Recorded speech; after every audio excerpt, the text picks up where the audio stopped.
नमस्कार, स्वागत है आपका ज्ञान जंक्शन पर, जहां हर दिन मिलता है ज्ञान, प्रेरणा और जिंदगी बदलने वाले आइडियाज।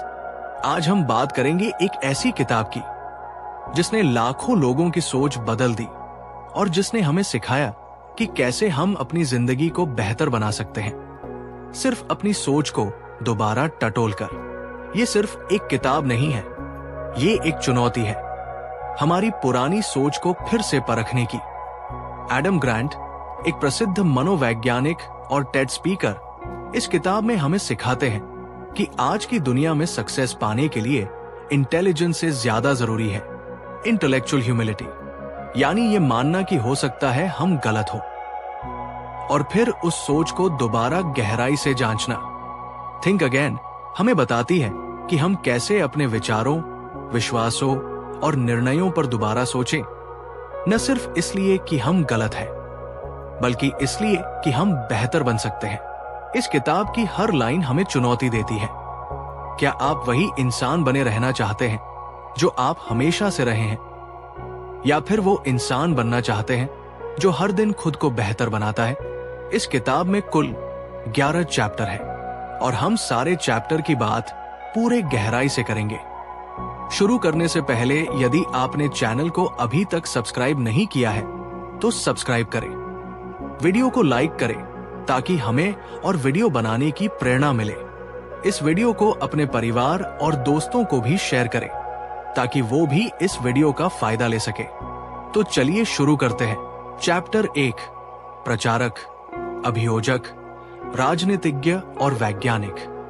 किताब की शुरुआत इस विचार से होती है कि दुनिया में ज्यादातर लोग 3 मेंटालिटीज में सोचते हैं, प्रीचर, प्रोसिक्यूटर या पॉलिटिशियन। जब लोग प्रीचर मोड में होते हैं तो वे अपने बिलीव्स का प्रचार करते हैं और दूसरों को समझाने की कोशिश करते हैं कि वही सच है। प्रोसिक्यूटर मोड में वे दूसरों की सोच में कमियां ढूंढते हैं और उन्हें गलत साबित करते हैं। और पॉलिटिशियन मोड में लोग अपनी बात को दूसरों की सहमति पाने के लिए बार बार बदलते हैं। एडम ग्रांट कहते हैं कि हमें इन तीनों मेंटालिटीज से हटकर साइंटिस्ट माइंडसेट अपनाना चाहिए।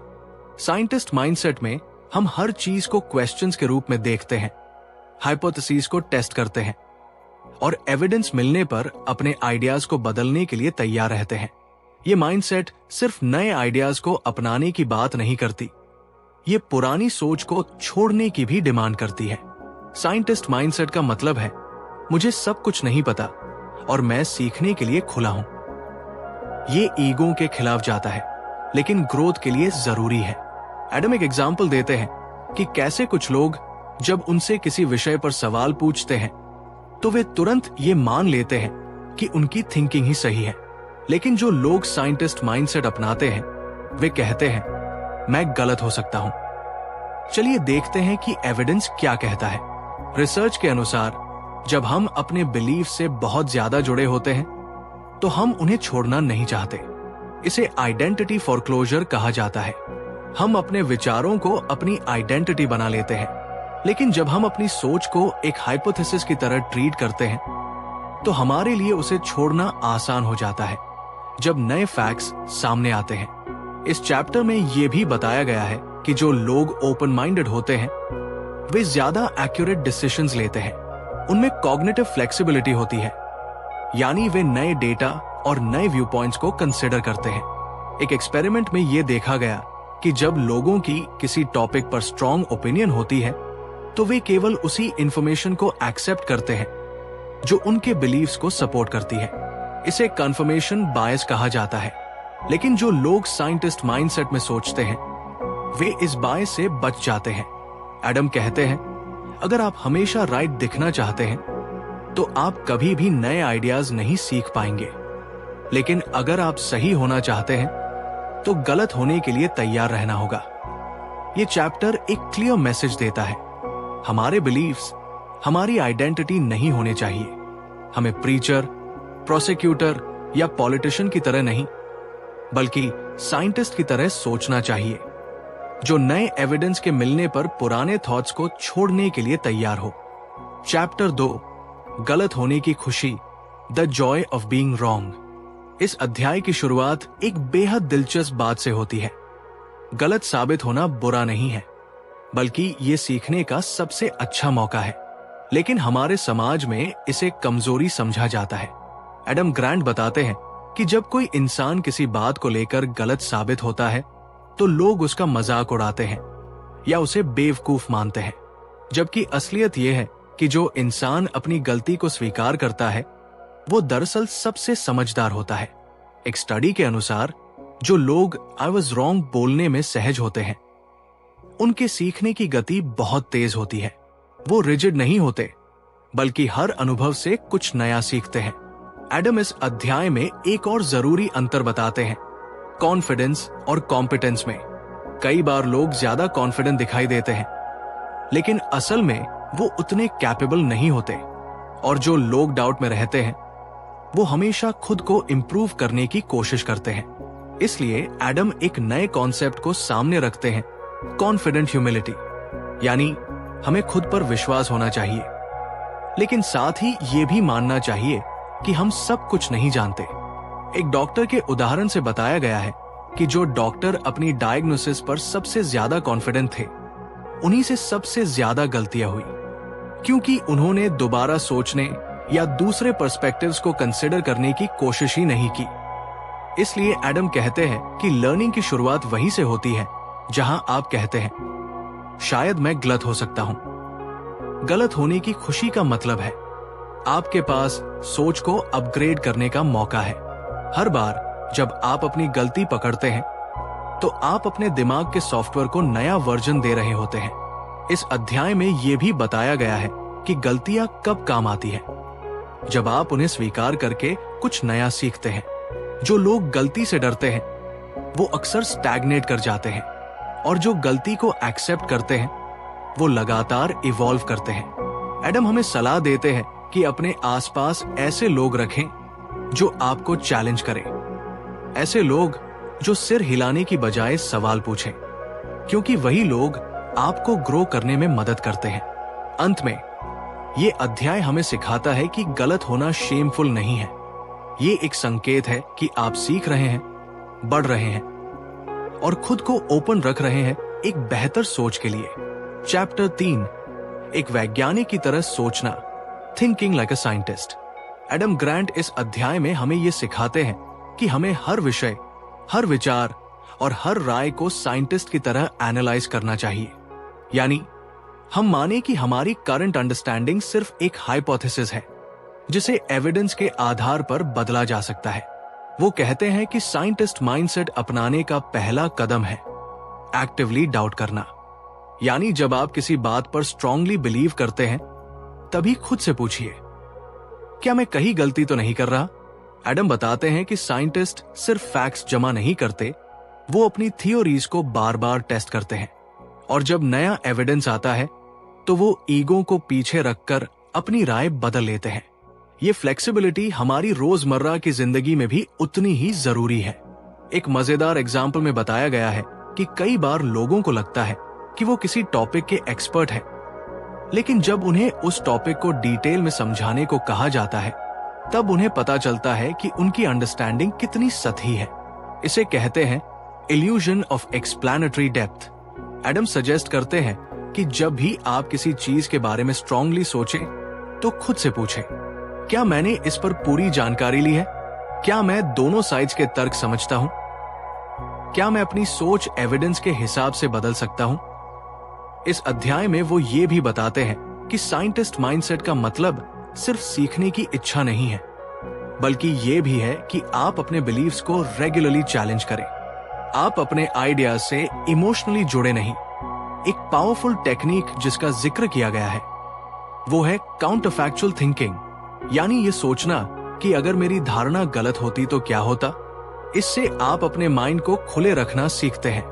एडम कहते हैं कि जिन लोगों में ये हैबिट होती है कि वो रेगुलरली अपने विचारों को रीथिंक करते हैं, वे ज्यादा क्रिएटिव, ज्यादा प्रोडक्टिव और ज्यादा अडेप्टेबल होते हैं। अंत में ये अध्याय हमें सिखाता है कि साइंटिस्ट माइंडसेट केवल लैब में काम नहीं आता, ये हमारी पर्सनल और प्रोफेशनल लाइफ में भी इक्वली जरूरी है।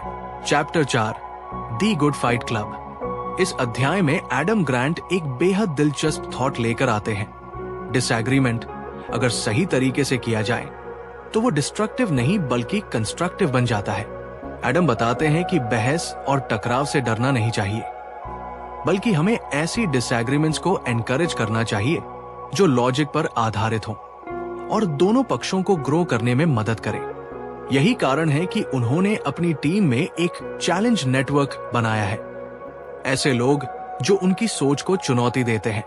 वो कहते हैं कि अगर आपके आसपास सिर्फ हाँ में हाँ मिलाने वाले लोग हैं तो आप कभी अपनी सोच को नहीं सुधार पाएंगे। लेकिन अगर आपके पास ऐसे लोग हैं जो आपको रिस्पेक्टफुली चैलेंज करते हैं तो आप अपने आइडियाज को रिफाइन कर सकते हैं।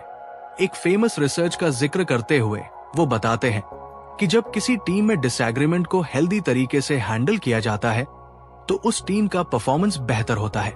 इस प्रक्रिया को कंस्ट्रक्टिव कॉन्फ्लिक्ट कहते हैं।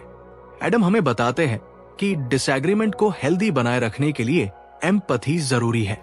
जब आप दूसरे की बात जेन्युइनली समझने की कोशिश करते हैं तभी आप मीनिंगफुल डिस्कशन कर सकते हैं, वरना बहस ईगो की लड़ाई बन जाती है। इस अध्याय में यह भी बताया गया है कि डिसएग्रीमेंट को प्रोडक्टिव कैसे बनाएं। डिसएग्री करें लेकिन रिस्पेक्ट के साथ, व्यक्ति पर नहीं विचार पर सवाल उठाएं, दूसरों को बोलने का पूरा मौका दें, बहस को हार जीत की लड़ाई न बनाएं। एडम एक पावरफुल बात कहते हैं, the absence of conflict is not harmony, it's apathy.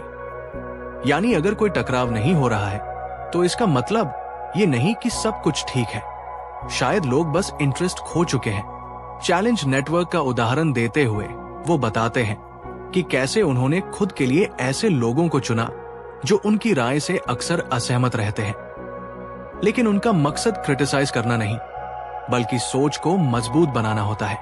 अंत में ये अध्याय हमें सिखाता है कि डिसएग्रीमेंट को अवॉइड नहीं करना चाहिए बल्कि सही तरीके से उसका सामना करना चाहिए। तभी हम गुड फाइट क्लब का हिस्सा बन सकते हैं, जहां हर लड़ाई हमें और बेहतर बनाती है। चैप्टर 5, दुश्मनों के साथ नृत्य, dances with force. Adam Grant इस अध्याय में हमें ये सिखाते हैं कि कैसे हम अपने विरोधियों को दुश्मन न समझें बल्कि उन्हें ग्रोथ का जरिया माने। ये अध्याय शुरू होता है एक ऐसे व्यक्ति की कहानी से जो एक कंट्रोवर्शियल मुद्दे पर एक्सट्रीम विचार रखता था, लेकिन जब उसने एक दूसरे विचारधारा के व्यक्ति से बातचीत की तो उसकी सोच धीरे धीरे बदल गई। दोनों ने एक दूसरे को हारने के लिए नहीं बल्कि समझने के लिए सुना।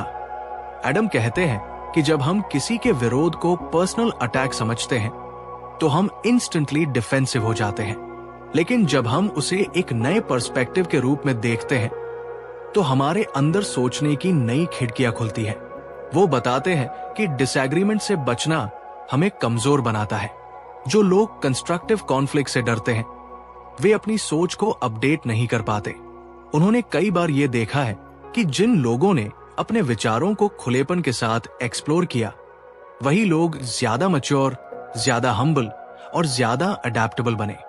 एक बड़ी गलती जो हम करते हैं वो है दूसरों को बदलने की कोशिश करना।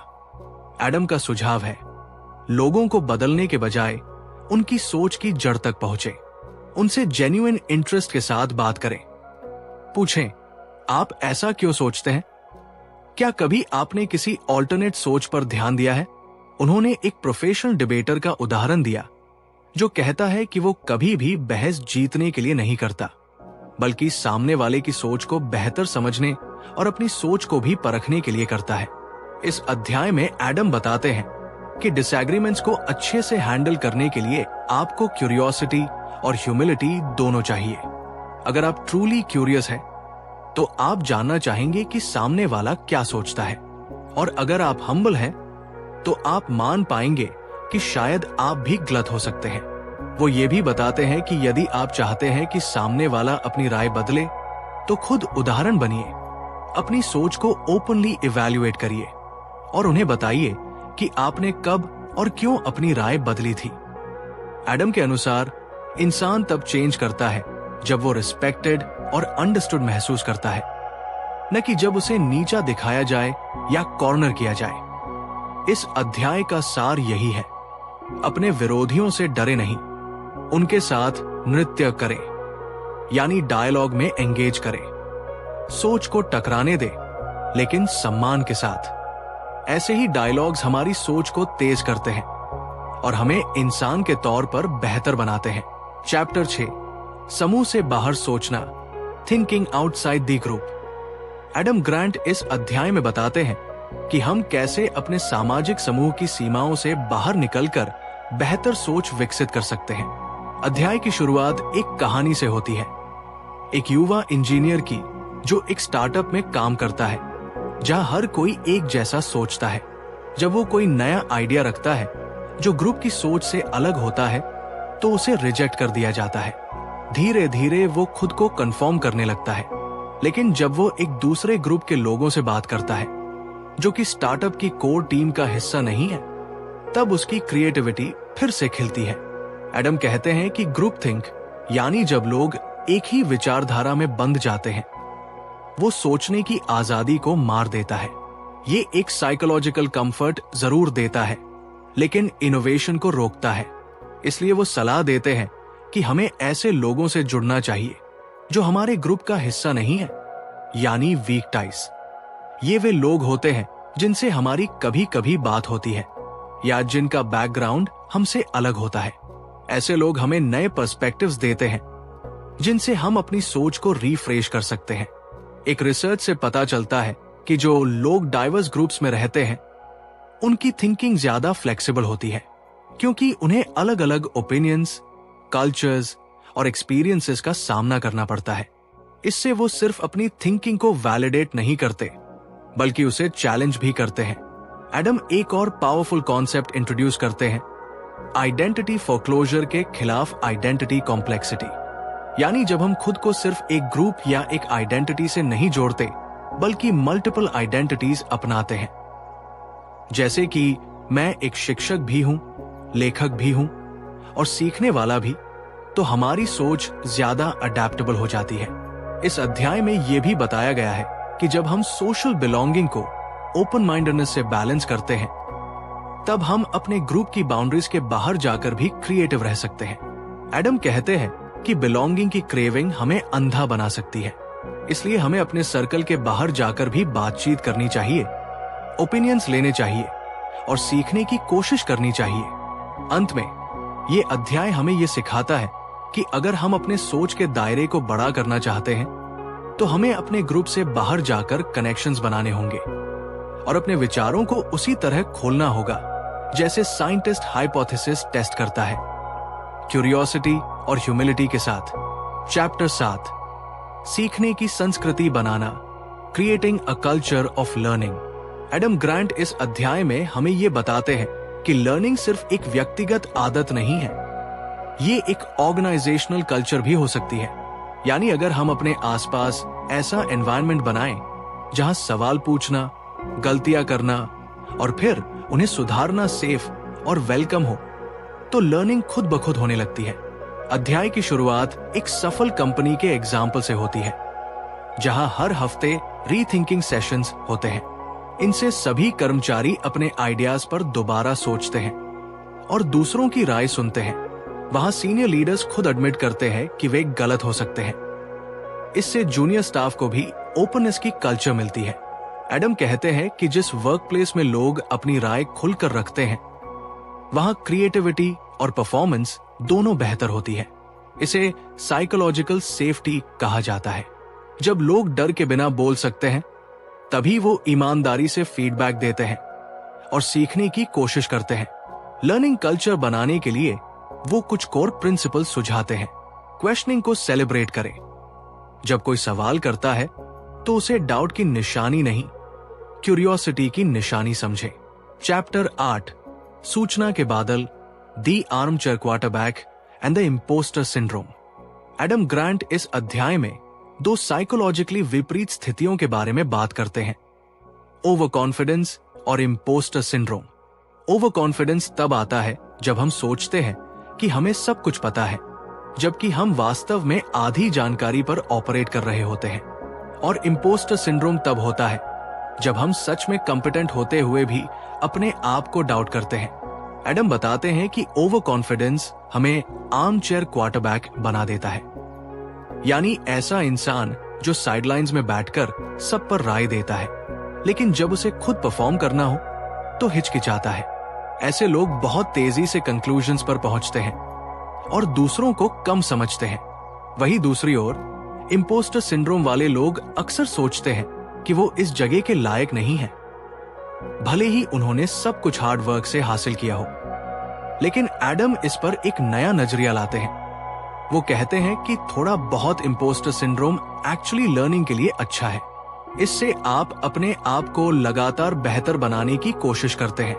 उन्होंने बताया कि जो लोग कॉन्फिडेंट ह्यूमिलिटी रखते हैं, यानी कॉन्फिडेंट तो हैं, लेकिन खुद की लिमिटेशंस को पहचानते हैं, वही सबसे तेजी से ग्रो करते हैं। इस अध्याय में एक पावरफुल सलाह दी गई है। दूसरों को सलाह देना शुरू करो। जब आप दूसरों की मदद करते हैं तो आपको अपने नॉलेज का असली एहसास होता है। इससे आपका कॉन्फिडेंस भी ग्रो करता है और आपका इम्पोस्टर सिंड्रोम भी कम होता है। एडम ये भी बताते हैं कि ओवर कॉन्फिडेंस और इम्पोस्टर सिंड्रोम दोनों का इलाज है फीडबैक कल्चर। जब आप नियमित रूप से फीडबैक लेते हैं और दूसरों से ऑनेस्ट रिस्पॉन्सेज मांगते हैं तो आप अपने स्ट्रेंथ्स और वीकनेसेस को बेहतर समझते हैं। अंत में ये अध्याय हमें ये सिखाता है कि न तो एक्सट्रीम कॉन्फिडेंस और न ही एक्सट्रीम डाउट फायदेमंद है। सही रास्ता है कॉन्फिडेंट होकर भी लगातार रीथिंक करना, फीडबैक लेना और सीखते रहना। चैप्टर 9 कॉलेज ड्रॉपआउट्स और फेक ग्रोथ माइंडसेट। इस अध्याय में एडम ग्रांट दो महत्वपूर्ण मुद्दों को एक साथ एक्सप्लोर करते हैं, कॉलेज ड्रॉपआउट्स की ग्लोरिफिकेशन और ग्रोथ माइंडसेट के मिसअंडरस्टूड वर्जन्स को। अध्याय की शुरुआत एक बेहद आम धारणा से होती है। अगर मार्क जुकरबर्ग, स्टीव जॉब्स या एलन मस्क कॉलेज नहीं गए और फिर भी सफल हो गए तो क्या कॉलेज जरूरी है? एडम इस सोच को चैलेंज करते हैं। वो कहते हैं कि हम सिर्फ सक्सेस स्टोरीज देखते हैं, लेकिन जो ड्रॉप आउट्स सफल नहीं हुए उनकी स्टोरीज हम इग्नोर कर देते हैं। इसे सर्वाइवरशिप बायस कहते हैं। उन्होंने बताया कि ज्यादातर सफल एंटरप्रेन्योर्स ने कॉलेज छोड़ा तब जब उनके पास पहले से कुछ बड़ा चल रहा था, यानी उन्होंने कैलकुलेटेड रिस्क लिया था। ये इम्पल्सिव डिसीजन नहीं था। एडम बताते हैं कि सिर्फ सिस्टम से बाहर निकलना रिबेलियस या क्रिएटिव होना नहीं होता। असली सोच तो तब होती है जब आप सिस्टम के अंदर रहते हुए भी नए रास्ते खोजते हैं। इसके बाद अध्याय का दूसरा भाग हमें ग्रोथ माइंडसेट की डीपर अंडरस्टैंडिंग देता है। ये टर्म कैरोल ड्वेक ने कॉइन की थी, यानी ये मानना कि हमारी एबिलिटीज फिक्स्ड नहीं है, बल्कि हम उन्हें मेहनत और प्रैक्टिस से ग्रो कर सकते हैं। लेकिन एडम बताते हैं कि आजकल बहुत से लोग ग्रोथ माइंडसेट को सिर्फ एक पॉजिटिविटी कोट की तरह यूज करते हैं। मुझे हर चीज सीखनी है, मैं कर सकता हूं। पर असली ग्रोथ माइंडसेट का मतलब है खुद की गलतियों को एक्सेप्ट करना, कंस्ट्रक्टिव क्रिटिसिज्म लेना और लगातार अनकंफर्टेबल जोन्स में खुद को डालना। एडम बताते हैं कि कई कंपनियां सिर्फ ग्रोथ माइंडसेट की बातें करती हैं, लेकिन जब कोई एम्प्लॉय गलती करता है तो उसे ब्लेम किया जाता है। ये असली ग्रोथ कल्चर नहीं है। एक इफेक्टिव ऑर्गेनाइजेशन वही होती है जहां फेलियर को टॉलरेट किया जाता है, बल्कि फेलियर से लर्न किया जाता है। एडम कहते हैं कि यदि कोई व्यक्ति बार बार एक ही गलती करता है और कहता है मैं ग्रोथ माइंडसेट रखता हूं, तो ये एक फेक ग्रोथ माइंडसेट है। असली ग्रोथ माइंडसेट में बदलाव दिखना चाहिए। इस अध्याय में एक पावरफुल उदाहरण एक स्कूल का दिया गया है, जहां छात्रों को ग्रेड्स की जगह फीडबैक दिया जाता है, ताकि वे समझे कि उन्हें क्या सुधारना है, न कि वो सिर्फ पास या फेल है। अंत में ये अध्याय हमें सिखाता है कि लर्निंग और थिंकिंग दो अलग चीजें नहीं हैं, वे साथ साथ चलती है। कॉलेज जाना या न जाना उससे ज्यादा जरूरी है। क्या आप लगातार अपनी सोच को एक्सपैंड कर रहे हैं? क्या आप सच्चे दिल से ग्रो करना चाहते हैं या सिर्फ दिखाना चाहते हैं कि आप ग्रो कर रहे हैं? चैप्टर 10 स्कूल, ऑफिस और जिंदगी में फिर से सोचना, rethinking in schools, work places and life. Adam Grant इस अध्याय में 3 बड़ी जगहों की बात करते हैं जहां रीथिंकिंग की सबसे ज्यादा जरूरत है। स्कूल, ऑफिस और हमारी निजी जिंदगी। उन्होंने बताया कि हम इन तीनों जगहों पर अक्सर मान लेने की आदत के साथ चलते हैं। सोच को चैलेंज करने के बजाय सिर्फ सिस्टम को फॉलो करते हैं। अध्याय की शुरुआत एक ऐसे शिक्षक की कहानी से होती है जो हर साल अपने सब्जेक्ट को नए तरीके से पढ़ाता है। वो कहता है, अगर मैं वही पढ़ा रहा हूं जो पिछले साल पढ़ाया था तो शायद मैं खुद नहीं सीख रहा। एडम इसे एक आइडियल रीथिंकिंग माइंडसेट मानते हैं। स्कूलों में समस्या ये है कि वहां सही जवाब याद करवाए जाते हैं, लेकिन स्टूडेंट्स को ये नहीं सिखाया जाता कि अपने जवाब को परखें, उसके ऑल्टरनेट पॉसिबिलिटीज सोचें। एडम कहते हैं कि क्रिटिकल थिंकिंग और रीजनिंग को शिक्षा का केंद्र बनाना चाहिए, सिर्फ रोट लर्निंग नहीं। वो बताते हैं कि क्यूरियोसिटी को मारने वाला सिस्टम बच्चों को लाइफ लॉन्ग लर्नर बनने से रोकता है। एक बच्चा जब क्यों पूछता है तो वो सिर्फ सवाल नहीं कर रहा, वो सोच को खोल रहा है। उसे डांटना नहीं बल्कि प्रोत्साहित करना चाहिए। फिर वो वर्क प्लेस की बात करते हैं जहां अक्सर लोग कंफर्ट जोन में काम करते हैं। एक रिसर्च के मुताबिक जो लोग अपनी कंपनी को सालों से जानते हैं वही नए आइडियाज को सबसे पहले रिजेक्ट करते हैं। एडम इसे कॉग्निटिव एंट्रेंचमेंट कहते हैं। जब आप अपने पुराने एक्सपीरियंस की वजह से नए विचारों को रिजेक्ट करने लगते हैं। उन्होंने बताया कि सक्सेसफुल लीडर्स वे होते हैं जो अपनी टीम्स को चैलेंज करने का स्पेस देते हैं। जहां एम्प्लॉइज को अपनी बात कहने का अधिकार होता है, वहां इनोवेशन पनपता है। एडम कहते हैं कि एक अच्छा मैनेजर वो नहीं होता जो हर जवाब जानता है, बल्कि वो होता है जो सही सवाल पूछता है, जो कहता है, मैं श्योर नहीं हूं, तुम क्या सोचते हो। ये कल्चर रीथिंकिंग को बढ़ावा देता है। तीसरी जगह है हमारी पर्सनल लाइफ। एडम कहते हैं कि बहुत से लोग अपनी पुरानी बिलीफ्स, करियर पाथ्स या रिलेशनशिप्स को इसलिए पकड़ कर रखते हैं क्योंकि वो उसमें इन्वेस्टेड हैं। पर यह संक कॉस्ट फैलेसी है। सिर्फ इसलिए किसी चीज को मत पकड़े रहो कि तुमने उसमें समय या इमोशन लगाया है।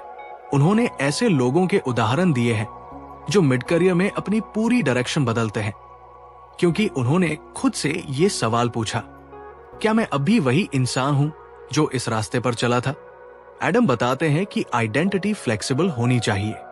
आप इंजीनियर हैं, पर इसका मतलब ये नहीं कि आप टीचर नहीं बन सकते।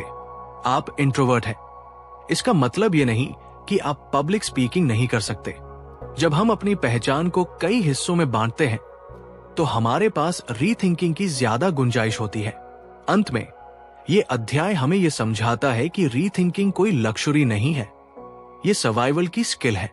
स्कूल्स में क्यूरियोसिटी, वर्क प्लेसेस में ओपननेस और लाइफ में फ्लेक्सिबिलिटी हमें एक ऐसे इंसान में बदलते हैं जो बदलती दुनिया के साथ खुद को भी इवॉल्व करता है।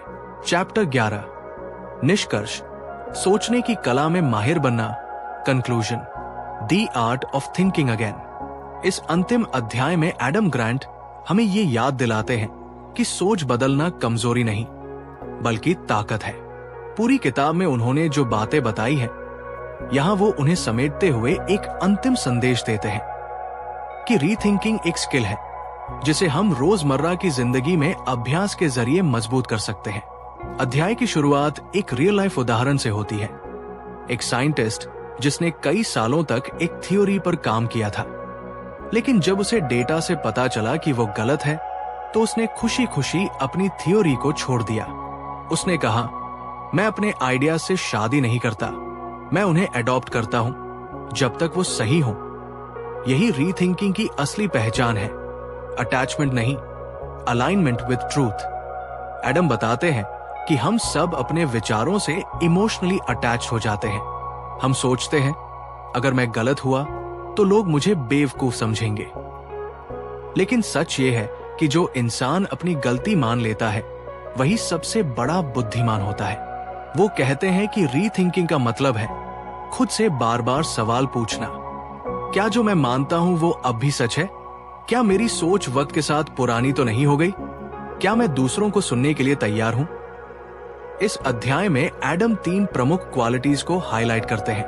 1, क्यूरियोसिटी, सवाल पूछना और जानने की चाह रखना। 2, ह्यूमिलिटी, मानना कि मैं सब कुछ नहीं जानता और मुझसे गलती हो सकती है।